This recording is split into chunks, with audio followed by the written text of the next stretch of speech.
Hello and welcome to the Jay Duke Show on Horse Network. This show was started just about a year ago now, and it's been such an exciting project, and we've had great interviews on this show and great guests. And it was really done to bring the horse show world to the viewers in a new light. And today is a very special guest joining us, as Adam Cromarty is going to be on, and you're going to know his voice the moment he says hello. And it's the horse show world is so big and so unique and so full of characters. And we had a show with Pedro Sabalka, the famous ringmaster, and that was so much fun. And today's show is going to be a lot of fun as well. So thank you so much for joining us. Thank you to Horse Network for making this all possible. And thank you to the EquiVault.com for sponsoring this episode.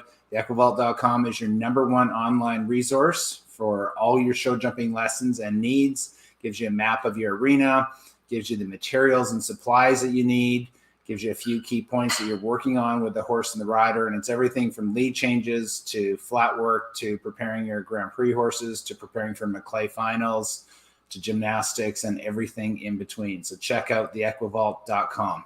So I'm going to bring on my guest, Adam Cromarty. And Adam, welcome to the Jay Duke Show.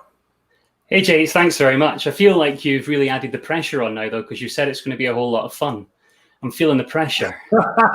Well, that is always the intention. Just like it's always the intention when we walk in the show ring to have a clear round. It doesn't always happen that way, but we'll definitely give it our best shot. So, Adam, where are you joining us from today, please? So I'm at home at the moment in Manchester, which is in England. I'm from Scotland originally, but I've been living down here for about 8 years now. Really just because, well, one, my wife was already down here. And since she has a proper job and actually has to be at certain places at certain times, it made more sense for me to move down. As long as there's an airport nearby, I'm pretty much okay. Right, of course. And hey, you're a gypsy whenever you're part of the horse show. No question about that. Exactly. Now, let's talk about how you got started with equestrian and with show jumping. So the first time I heard your voice was we were showing at Spruce Meadows. And there was like, who's this guy with the accent talking? And then everyone got chatting about you and liking the job you were doing. How did you get into commentating equestrian show jumping? Well, I've always ridden. I started riding when I was 3, and then kind of competed quite a bit as a child. And then from there, I became a judge, a jumper judge, when I was about 17. And in the UK, I'm sure it's the same over there. When you kind of first start out and you're judging at lower level shows, the judge is also the announcer. So I kind of got in it that way and started to do a little bit more and a little bit more. And then I leased a show venue and ran shows. And when that came to an end, I went to work in radio and commercial radio. I went to university and studied journalism and did a conversion into law, and then started working in television. So really my horse background got added into more of a sort of entertainment background. And I think that's kind of what led me to do it more sort of full time. I still do other bits as well as horse stuff. And I think that's important to try and stay as fresh as you can, to look outside the industry and see what other sports are doing and other industries are doing. Mm-hmm. But to get to Spruce Meadows, everyone always asks, how did I end up there? Because really that was my first show in North America. I went straight in to Spruce Meadows, and that was actually through Facebook. They put an advert on Facebook. So I sent a video of other stuff that I'd done before. I got a call from Linda Southern, who owns it. We had a chat, and the rest's history, really. I've been there 7 years now. You applied for a Facebook ad and got the rig at Spruce Meadows. Wow. Yeah, I think it's sort of one. I think it's one step up from Craigslist, I think. Yes, I hope so. Yes. Wow, that's really amazing. So you brought to that venue, because I've been showing there since I was actually 8 years old, so I was very familiar with all of it. And there's been some wonderful announcers there, but you brought a little different flavor and character to it. You brought a little more personality to the business, and a little more excitement to the rounds and stuff. And was that something that you developed over time, or was just kind of your natural love for the sport, or how did you create your speaking persona?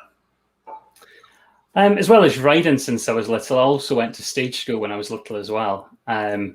So I think that sort of feeds into it a little bit, that kind of sort of dramatic side of things.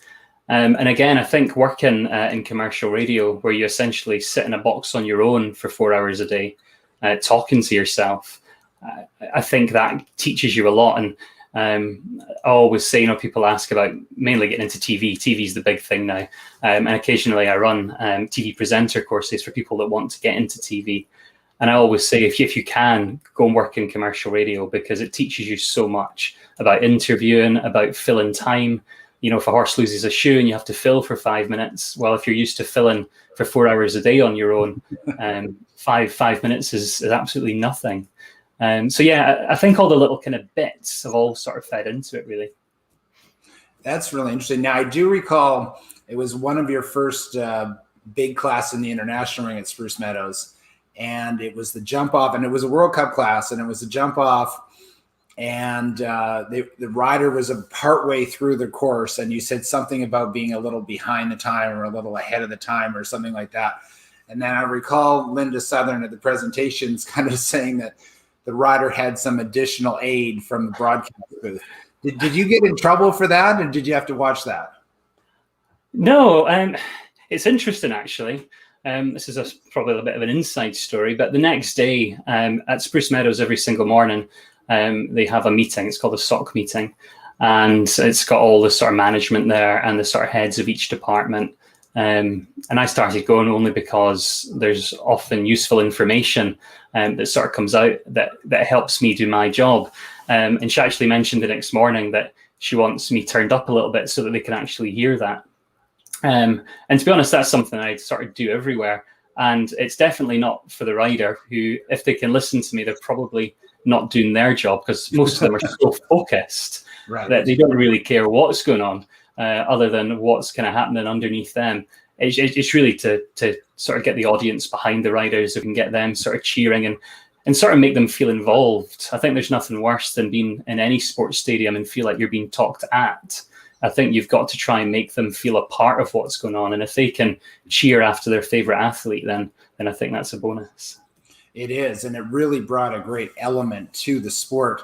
I will tell you, as a rider, that when I'm in the ring, I hear everything. In fact, like I'd be at Spruce Meadows and we'd be galloping past the grandstand in a triple combination in a line, and you can literally hear all the little small talk. I mean, because I guess it's not the same for everybody, but for me, it was becoming very aware of everything that was happening, and that was creating the focus. So definitely some of us can hear you when you're talking, because we're so aware of everything that's going on. And of course, if you can take advantage of that is a bonus. So how do you balance for your viewers, and whether this be in live competition or whether this be through TV, between education and entertainment and the play-by-play, and what works for Adam Cromarty trying to figure all that in with a sport that not everybody is super familiar with? It's so difficult, to be honest. And the other thing that makes it really difficult is I mainly probably do more TV now, probably 70% TV to 30% live arena commentary. And when you are doing the TV stuff, depending on what network you're working for, or if it's on the internet, it's a real international audience. And what people would find entertaining in one country perhaps wouldn't go down quite so well in other countries. I've got a story for this, and it's really, really awkward. So just warning you. I was in Las Vegas doing the World Cup class there with Mavis Spencer, who I've done a podcast with, who luckily I'm really good friends with. And we were doing TV commentary, and this horse came into the ring. And I said, God, I really love a coloured. And for those that don't know, Mavis is a person of colour. And over here in the UK and Europe, what you guys call a pinto, we call coloureds. And I had absolutely no idea. It wasn't me trying to be funny. It wasn't, something that just slipped out. It was just a kind of sort of language barrier almost. And of course, Mavis did punch me under the table and explain to me later that they were called pintos in North America. Right. So I probably won't make that mistake again. Luckily, we were great friends, and she knew it was completely innocent and not meant to cause any offence whatsoever. Right. So yeah, I mean, I think it is hard balancing, and I think you've just got to do what you do. There's a reason that they invite you to do the shows, and you've mentioned, those time checks halfway through, and there was one horse show in North America who the show manager said, "Look, we'd really prefer you not to do it," and I said, with all due respect, it's just it's almost become part of what I do, and there's lots of other good announcers out there, and if you want to hire them for the horse show, then by all means. I think you've always got to do what you do to the best of your ability, whether there's 2 people watching or 20,000 people watching, because you never know who those 2 people could be. So I never want to water down what I do or change what I do. I think it's almost like a brand almost. So you've got to stick to it. Absolutely. And speaking of that branding, I find when you're watching show jumping with European commentators, they really allow the horse to be the show. And to shine, and I find they're adding to the round, but that's all. And when I watch show jumping with North American commentators, there's a lot of talking and a lot of explaining it from moment to moment. I personally kind of prefer, and whether I'm watching football or hockey or show jumping or whatever it is, I prefer when the commentators just kind of add to the presentation.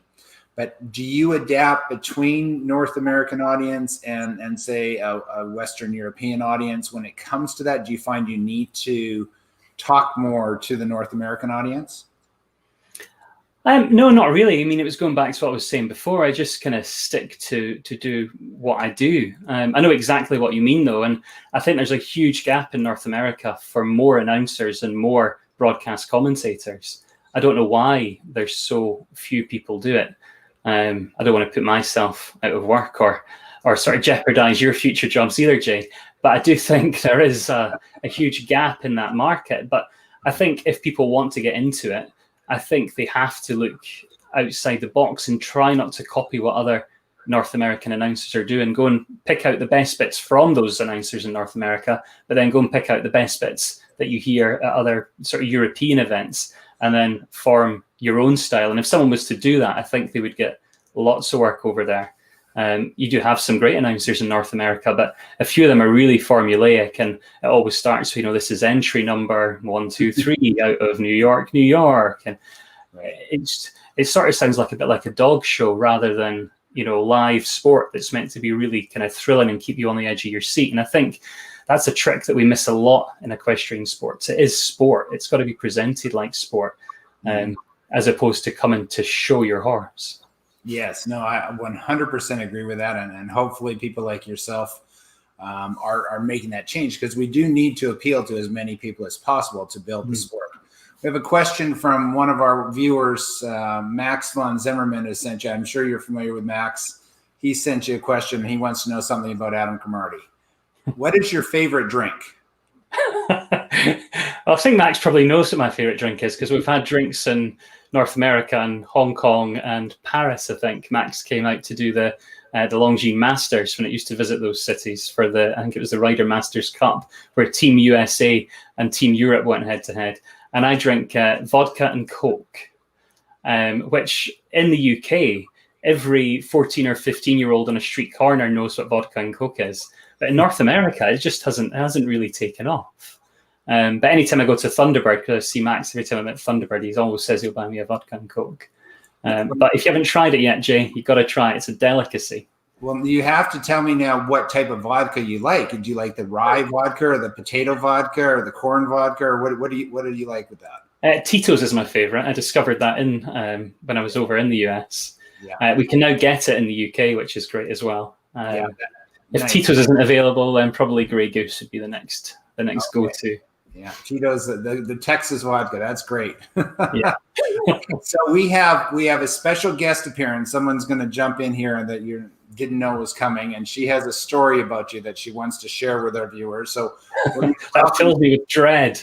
We're going to welcome Katie Stazek from FEI commentating onto the Jay Duke Show on Horse Network.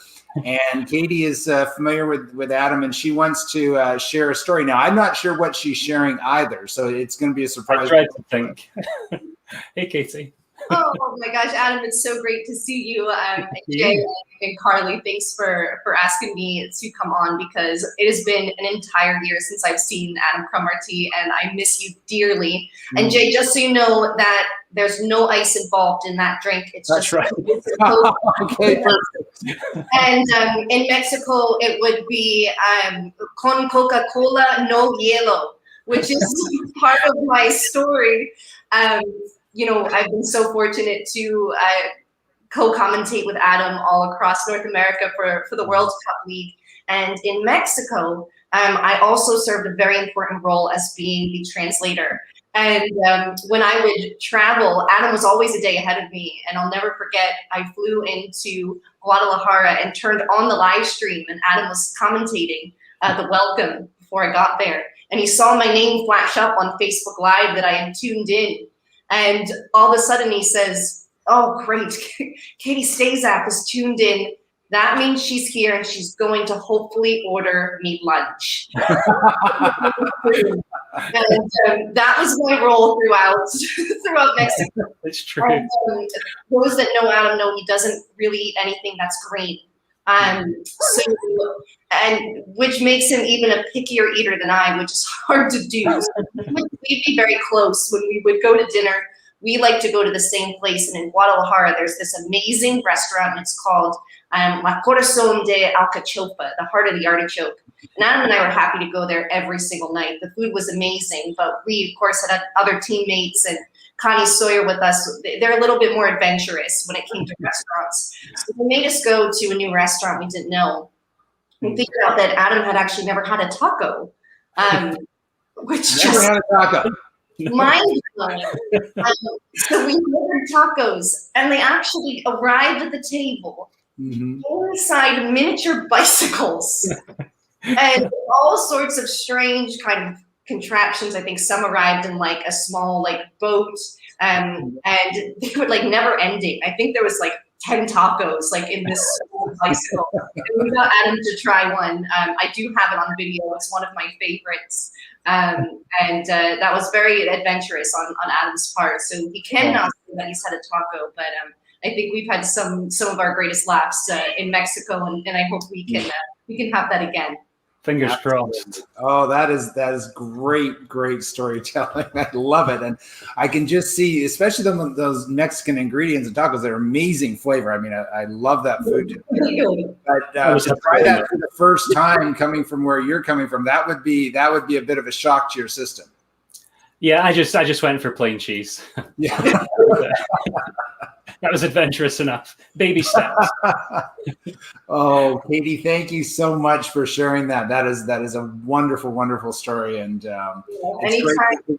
The work you and Adam are doing with the FEI and such is so great for the sport, and we're just, both of you have bring such a great energy to it all, and so thank you so much for doing it. There's no one I would rather commentate with than Adam. Thank you, Casey.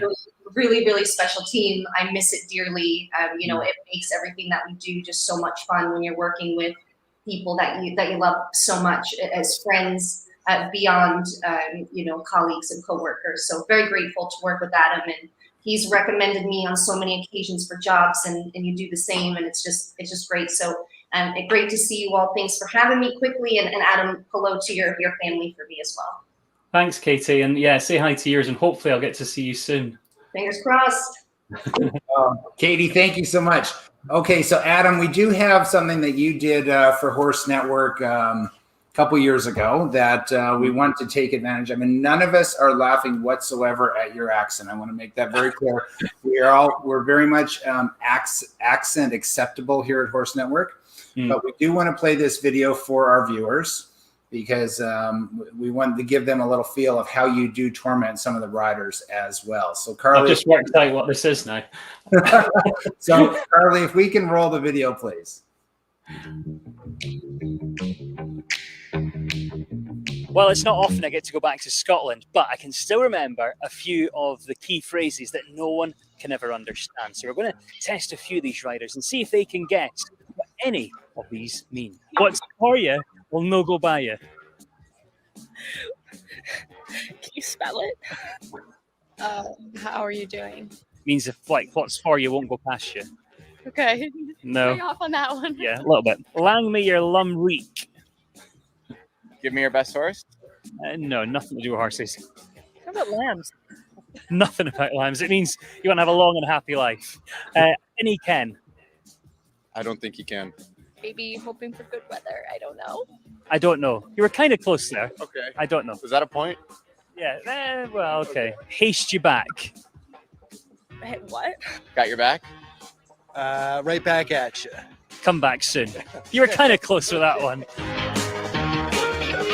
I'm really hoping for a better round in there than I just had here. Fingers crossed. Oh, that's just gold, is what that is. That's a fantastic job, Adam. So Did you get them all, Jay? I got none of them. I absolutely. There was no chance of that. So, working with the riders on that level, and there is so many great personalities and characters out there. What's it like to bring, clips like that and stories like that of these great personalities to the viewers, and how do you go about that? I think it's just important to build up trust. I don't think you can do things like that unless you've got the trust of the riders. And I mean, very occasionally I will push the line a little bit, but I think they know and trust that I would never push it so far that they would be uncomfortable. And I think it's just important to be a real person and treat them like they're real people. And I think it's just got to be fun. They are at horse shows every week. I'm at horse shows most weeks. So to do things different, I think they almost enjoy it, to be honest, rather than being asked, who's your favorite horse and tell us about your win. And because it's the same every single week. And I think people want to find out about the personalities, and you can see, the sort of personalities shining through. We saw like Daniel Blumen there and Eve Jobs. I mean, Eve gets interviewed a lot, but it tends to be the same questions all the time. And it's the answers that we've heard all the time. I did another thing with Eve at, I think it was somewhere in Florida, and found out that she's actually got a great secret talent, and she can reel off all the presidents of the United States in order within 10 seconds. Wow. It's a super talent. And I think it's the stupid little things like that that people enjoy watching, as opposed to the same boring old stuff all the time. Who is one of your favorite riders to interview? Who do you just love to go and chat with and do an interview with, and someone that maybe surprises you a little bit, or who do you pick? I enjoy interviewing McLean, only because sometimes he's known for being kind of very serious and focused. And actually, he's just great fun, and he's done so much over his career. And I remember I was commentating at the World Cup finals in Omaha, where he finally, managed to pick up the medal there. It was one that he'd been chasing for so long. So that was quite special. But to be honest, it's the interesting ones. It's not always the biggest name that will give you the best interview. Sometimes you could be interviewing someone who's doing their first FEI week, and they've had their first FEI win, and they've had the horse since it was a foal, and they've got a really interesting job on the sidelines, and they're having to try and do that. And I enjoy those as opposed to the sort of celebrity rider interviews. In my old life, when I was in radio and some of the sort of TV bits I've interviewed Kim Kardashian, Amy Winehouse, when she was kind of making her way up to becoming the superstar that she was. Just saw Kim Kardashian there. So I don't really get sort of starstruck. It's not about trying to get the biggest name or the most famous name. It's really about trying to get the real people, and people who want to talk to you openly as well. I started a podcast called Under the Saddle that was also on Horse Network. And out of that whole series, I mean, everyone was interesting because I only did people that would talk openly. The first one I did with Georgina Bloomberg, I said to her at the beginning, can we talk about guns, politics and religion? And she said, sure. And we did. We discussed it. And not in a kind of controversial way that, to become clickbait, but just, her dad at the time there was hints that he was going to be running for president. So she managed to talk a little bit about that. And it was just really interesting. So I think it's all about just finding the interesting stories rather than, the one famous rider that you always have wanted to spend time with. Right. No, absolutely. Now I'm going to put you on the spot a little bit. I'm not going to ask you which rider is the most difficult to interview, but I will ask you what nation do you find is difficult to interview and get to open up and find out those stories? So if you had to pick during a Nations Cup, which nation is going to be the hardest for you to kind of crack that? The British. The British. We are awful. We're awful in this country.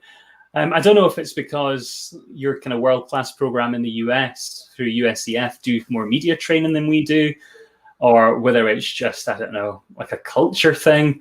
But if you were to compare interviewing US or Canadian or Mexicans with the Brits, people in North America, they're just much easier. Perhaps they're around it more. Our younger riders in Britain are getting a lot better. But if you look at our sort of legends in the sport like John Whittaker, he's from Yorkshire, so can be difficult to understand if you're not from that neck of the woods.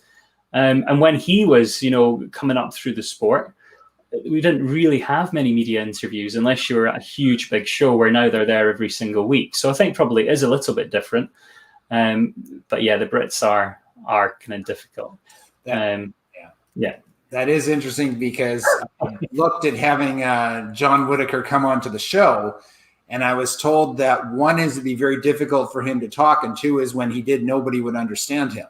So that it wouldn't be the very best to have on the show. And he is a really nice guy and very, very interesting. So it's not that. It's just not his thing. No, and I mean, I've talked to him in person because I've ridden against him several times, and he's a lovely gentleman. And but I was told me we probably should have someone else come on instead because that wasn't his thing for sure. We do have a question here for you, and this is from one of our viewers, Gretchen Lita, and that is, what has announcing been like during COVID? Non-existent would be the answer. Hi, Gretchen. I did Prague, I think, last May. That was the last time I was out of the UK, and normally I would spend 5 or 6 months of the year out with the UK. I went to Prague for the Nations Cup, came home, and since then, it's really been from home. I'm lucky that I've got a studio at home, and I've also got a voice booth. I do quite a lot of voiceover work. So I've kind of been concentrating on that. I've done some radio shows from home, which I've really enjoyed because it's been years since I've done live radio. And I also hosted the auction, which was, as it sounds, an auction, a horse auction from the same people that run the Longines Masters. So I did that from a green screen studio in Manchester. It was a sort of live TV auction. But other than that, it's just been, I've been at home, I've watched Netflix. And it's actually been really nice, though, because I've got a little boy who's 7, and I spend so much time away from home. So it's kind of given me a chance to do the important things and spend more time with my wife and son. We've also got like a production company, so we've still been doing production stuff. We've got a tack shop, so we've been working on that. And then I consult for a local show venue now that I started over the last few months. So I've been helping them set up some events. So it's been really nice just doing different things, really. And one of the bonuses to this situation with the pandemic, and there's not many, but one of them is that family time that you're talking about. So that is really great to hear that how that's positively affected you and your family. And I hope that has been the case for many others. Obviously, many people have struggled mightily with, health and financial situations with it. So we have to look for the positive, and that is definitely is one of them. It's going to be really difficult to go away now, though. That's the only thing. You kind of get used to it. Yeah. And I mean, all the shows I do now, I really enjoy doing. There's not trying to think, is there any I just do for the money? But I don't think so. But everything needs to now compete with being at home, being on the sofa, when the pub's open here, going out for dinner. Everything needs to compete with that now. Absolutely. And so let's talk about show jumping and entertainment. So, you've been to the top horse shows in the world and worked there, and you're familiar kind of with what the crowd's like and how the horse shows are run. There's definitely been a drop off as far as entertaining classes, say like the Puissance or the Hidden Hurry, or the derbies are going away, or the costume classes. There's different classes like that. So I'd like to get your opinion, what you'd like to see as far as keeping the fans entertained and or bringing new fans into the sport from your perspective? So difficult, because I completely agree with you. I mean, I think you're slightly older than me, but even in the time that I've been involved with the sport, I've noticed exactly what you've just described, that, you know, we aren't having as many feature competitions as we used to. And I think the main reason for that is that horses have got more expensive. You know, back in the day, I think people would just have a go and see what happens. But now almost every horse is a potential Grand Prix horse. You don't get many horses that you'll think, I'll just keep this one for puissances because there's not enough. Or I'll just keep this one just for derbies. And if you look at the Hickstead Derby, which is the one I'm most familiar with being from the UK, those horses are really all Grand Prix horses. You've got to be able to jump a Grand Prix to jump a derby now. It's not about just trying to scramble over and hope you survive by the end of it. So, to be honest, I'm not really sure how we then keep the crowds entertained. And it's difficult to get a non-equestrian crowd entertained with just pure sport. I think the Royal in Toronto does a great job. They've got a canine equine rescue relay, and it's got the super dogs, and the rider does a sort of speed competition, a table to seat competition, and then when they land over the last fence, the dog sets off over an obstacle course, and it's a bit kind of slapstick. The actual result of the competition is really just based on the horse, but for the crowd, it's the overall time for both. So I think interesting ways like that they can actually jump normal show jumping fences. They're not having to jump 2 meters or higher. I think that's one route. And I think just looking at how we present the sport as well, if it is a non-equestrian crowd, perhaps using more sort of video assets or explainer videos at the beginning of the competition. That's something that Spruce Meadows have done for years, and they also print the rules on the start list to try and make it a bit more inclusive, because I think you mentioned Nations Cups earlier, and that format, I mean, it's difficult to understand even if you're involved with the sport, trying to keep up with adding the times together and the faults together and everything else. So I think making it as accessible as possible, using different ways to explain the rules, and looking for things like I described there with the Canine Equine Challenge at the Royal to try and combine it with something else that people enjoy. The Horse and Hound, I won that class at the Royal one year, and that's one of my favorite classes because the crowd loves it. The horses don't love it, of course, because when the dogs go, the music's pumping and the crowd's going and stuff. But it is always a fan favorite, and they still do that at some horse shows. So that is a great thing to see. With these special classes and that, you're right. I think how you commented on that, the cost of the horses is so high, and you don't have those specialty horses so much. You don't even have really derby horses so much anymore. No. And so that part has gone away. And another one of my very favorite classes was and it would have been great to hear you commentate this class, was the relay, the double slalom class at Spruce Meadows. I think that was before you, just before you. And to have someone like yourself commentating on a class like that, there was always a fan favorite. There's no question about it. So yeah, I would like to, I think we do need to try to encourage. It is important to build the sport. I want to ask you to get back to the Nations Cup for a sec. So if there is an Olympics this year, which of course is still in question, and hopefully there is, but they are going to go to 3 horses for the Nations Cup, and we won't get into all of the details about that, but that essentially means there is no drop score.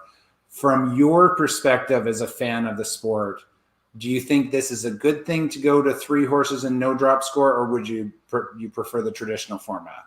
I prefer the traditional. I think it's awful, to be honest.